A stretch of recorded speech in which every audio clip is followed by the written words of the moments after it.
ito yung view dito kapag gabi dito sa may Shamcheng Beach.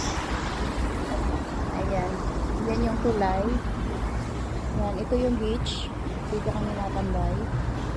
Kapag gabi, yun yung view. Yan siya. Yan. Mataas ang building.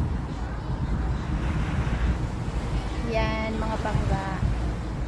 Dito tayo sa may ganda tingnan kapag gabi yung tulay.